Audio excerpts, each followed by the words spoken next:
délégation des tâches au personnel parasanitaire pour la prise en charge des victimes de violences basées sur le genre. Voilà de quoi nous allons parler dans ce nouveau numéro de votre page invitée sur Sika Télévision. Mesdames et messieurs, bonjour. Pour parler de ce sujet, nous recevons pour vous Dr Nathalie Romay-Glacey. Bonjour docteur. Bonjour madame. Ravie de vous recevoir. Ravie d'être ici. Alors vous êtes spécialiste en médecine légale, vous êtes responsable de l'unité de médecine des violences au centre universitaire romain de médecine légale. Je crois que c'est en Lausanne, c'est bien ça? C'est ça, c'est dans la partie francophone de la Suisse. Bon, parfait. Alors avec vous, nous allons déjà commencer à planter le décor avec la prise en charge des victimes de violences basées sur le genre. Comment est-ce que cela devrait être conduit? Alors peut-être je vais vous parler de notre point de vue de médecin légiste. D'abord, le médecin légiste, il ne s'occupe pas que des morts, contrairement à ce qu'on pourrait penser. Il s'occupe aussi des victimes survivantes, on va dire. Et la médecine légale, elle a son intérêt parce que, eh bien, il ne suffit pas, notamment auprès de la justice, de dire qu'on a été victime de violences, que ce soit des violences basées sur le genre ou d'autres types de violences. Il ne suffit pas de le dire, il faut apporter des éléments de preuve. Et dans les éléments de preuve qu'on peut apporter, c'est de faire constater les lésions que l'on présente. Donc à l'unité de médecine des violences qu'on a mise sur pied à Lausanne il y a maintenant plus de 10 ans, eh bien, on offre aux victimes, je dis on offre parce que c'est une consultation qui est gratuite, on offre aux victimes une consultation médico-légale, que ce soit pour les victimes de violences de couple, qui sont quand même, il faut le rappeler, très majoritairement des femmes, ou des victimes de violences familiales, par exemple par un parent, un père ou même un enfant, un proche, qui sont là aussi majoritairement des femmes, ou alors d'autres types de victimes, des victimes de violences de rue, des victimes d'agression au travail, etc. Violences communautaires. Eh bien, donc l'unité de médecine des violences, elle propose cette consultation. Et vous parliez de délégation, eh bien, ce qui est toujours une innovation en Suisse, quand nous avons ouvert en 2006, c'est que ces consultations médico-légales, elles sont effectuées à toutes leurs étapes, c'est-à-dire aussi bien l'accueil, l'écoute de la victime, que son examen, que le fait de constater les blessures qu'elle présente, de les photographier, de les décrire, et enfin d'orienter la victime auprès des partenaires du réseau. Eh bien, toutes ces tâches, elles sont confiées à des infirmières. Et c'est en ça une délégation, et nous travaillons en étroite collaboration avec les infirmières. Alors, le choix d'avoir travaillé avec ces professionnels, ce n'est pas parce qu'en Suisse, comme au Bénin, il y a une pénurie de médecins, ce n'est pas le seul motif, mais ces professionnels, elles ont des compétences particulières qui sont particulièrement appropriées dans la prise en charge des victimes. Mais comment est-ce que vous avez procédé à la formation de ce personnel parasanitaire? Alors, il y a eu deux choses. D'abord, nous avons mis sur pied une formation spécifique qui n'est pas ouverte qu'au personnel de santé, qui est ouverte aussi aux membres du corps judiciaire et au domaine social. Le travail intersectoriel est essentiel dans la prise en charge des victimes de violences, pas seulement des victimes, mais des auteurs aussi. Et donc nous avons mis sur pied cette formation, qui est une formation qui dure 2 semaines. Et à côté de cela, eh bien, il y a une formation en cours d'emploi au sein de l'unité. Et on considère qu'il faut à peu près 6 mois pour que l'infirmière ait une activité autonome au sein de l'unité. Donc voilà comment nous avons procédé. Et d'avoir confié ces responsabilités à une infirmière, je crois que aujourd'hui, on ne peut que se féliciter de ce choix, parce que c'est une plus-value pour les patients, et c'est quand même notre principale préoccupation, elle doit être celle des patients victimes. Donc c'était je pense un bon choix pour les patients, et puis aussi pour l'unité. Ce sont des professionnels, quand on leur a confié ces responsabilités, qui les assument parfaitement et qui je crois, tirent beaucoup de satisfaction de leur travail. On a peu de changements, un peu de tournus en termes de professionnels, ce qui est important, parce que former des professionnels, ça coûte cher. C'est ça. Voilà. Alors, quand vous parlez de prise en charge de victimes des violences basées sur le genre, j'entends parler femmes-femmes, mais est-ce que cela veut dire qu'il n'y a que les femmes qui sont prises en charge ou qu'il n'y a que les femmes qui souffrent des violences? Alors, je crois qu'hommes et femmes souffrent de violences, mais ils ne souffrent pas des mêmes types de violences. Et je crois qu'on peut dire clairement que les violences, par exemple, conjugales, les violences dans le couple, elles touchent très majoritairement des femmes. Dans une étude, nous sommes intéressés aux hommes victimes de violences de couple. Ils représentent à peu près 12% des personnes qui consultent pour des violences de couple dans notre unité.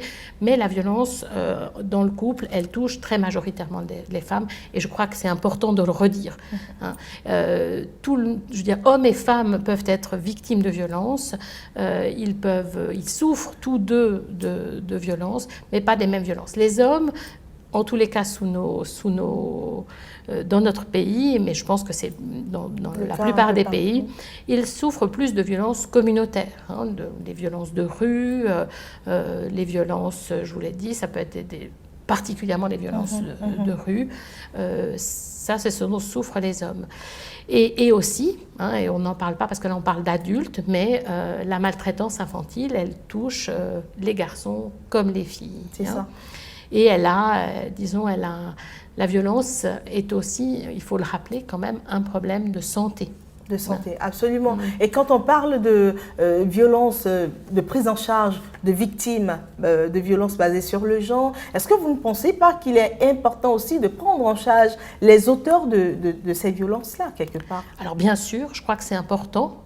La sanction, c'est une chose, mais on sait que les sanctions, elles ont leurs limites. Mais par contre, la prise en charge des auteurs, c'est aussi un moyen de prévention. C'est aussi un moyen de prévention de la récidive. Donc, c'est aussi un moyen de protection des victimes. C'est ça. Ça, c'est impératif. Et là, la justice, elle a un rôle essentiel à jouer dans le traitement, je dirais traitement au sens, pas forcément au sens médical, mais que va-t-on proposer aux auteurs? Que ce soit en termes de répression ou en termes de traitement.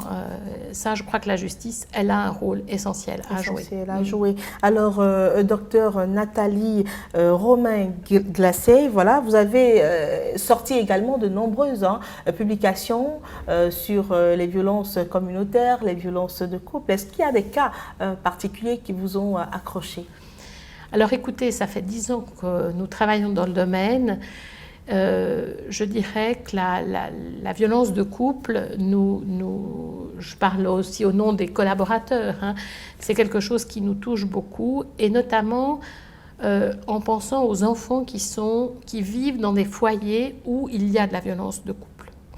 Un enfant, on considère aujourd'hui qu'un enfant qui vit dans un foyer où il y a de la violence de couple et le plus souvent exercée par son père sur sa mère, c'est un enfant qui est victime de maltraitance, c'est une forme de maltraitance infantile qui aura sur le moyen ou le long terme les mêmes conséquences que s'il avait été abusé sexuellement. Et pendant très longtemps, y compris en Suisse, cette problématique, elle est passée, je dirais, inaperçue. Les enfants, c'était, dans cette violence de couple, c'était un petit peu des dommages collatéraux. Après, ils sont devenus des témoins. Après, on en a parlé en tant que victimes indirectes. Et aujourd'hui, on sait que ce sont des victimes directes des violences de couple. Et en Suisse, on estime, c'est un petit pays, il y a à peu près 8 millions d'habitants, mais on estime que chaque année, il y a 27 000 enfants qui sont touchés par la violence domestique. Donc, ce qui est quand même extrêmement important.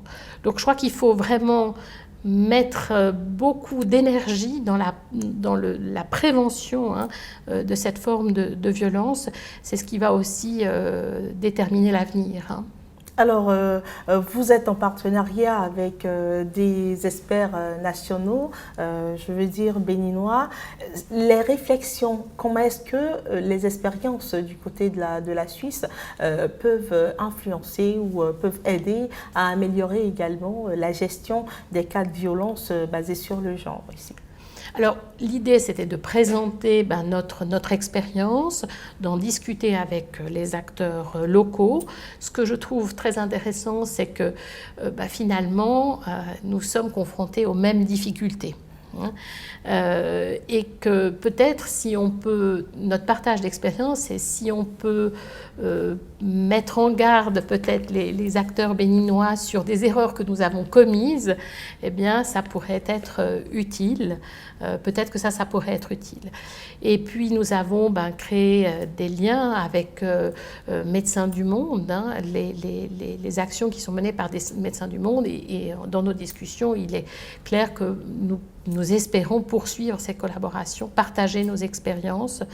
Et je crois que si on a pu initier quand même la discussion sur la délégation des tâches face à la difficulté dans laquelle vous vous trouvez comme nous, hein, face à la pénurie des médecins, mais aussi à la possibilité que les tâches qui incombent jusqu'à présent, ou qui incombaient jusqu'à présent aux médecins soient confiées à d'autres, pour le bien des patients. Hein. Je crois qu'il faut vraiment centrer nos réflexions sur le bien des patients victimes.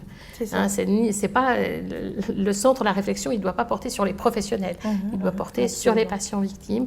Bien là, je crois qu'on aura, si on a pu initier cette réflexion, bien on serait très content, on serait déjà très content. Du retour en Suisse, qu'est-ce que vous aurez emmené avec vous de cette rencontre pour la Suisse? Alors, je crois qu'il faut qu'on se rende compte, qu'on le sait, mais c'est bien aussi de s'en souvenir que nous sommes dans un pays qui a beaucoup de chance, où nous avons beaucoup de chance. Nous avons beaucoup de ressources, même si, comme partout, elles sont limitées.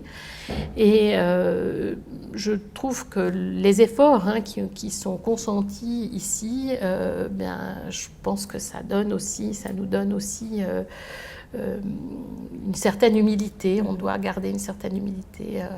Et donc, j'ai trouvé très intéressant les visites qu'on a pu faire, notamment à la Maison du Soleil. La Maison Soleil, je trouve, c'est très proche de ce que nous faisons dans notre canton. Donc voilà, je partirai avec cette image aussi de beaucoup de bonne volonté. Merci beaucoup, docteur Nathalie Romain-Glacé. J'espère que je prononce bien le nom. Parfaitement. Bon, tant mieux. Alors, vous êtes spécialiste en médecine légale. Vous êtes également responsable de l'unité de médecine des violences au centre universitaire romain de médecine légale. Et voilà, nous avons eu du plaisir à partager ces quelques moments avec vous. Moi aussi, merci. C'est la fin de votre page invitée, mesdames et messieurs. Merci de nous avoir suivis et au revoir.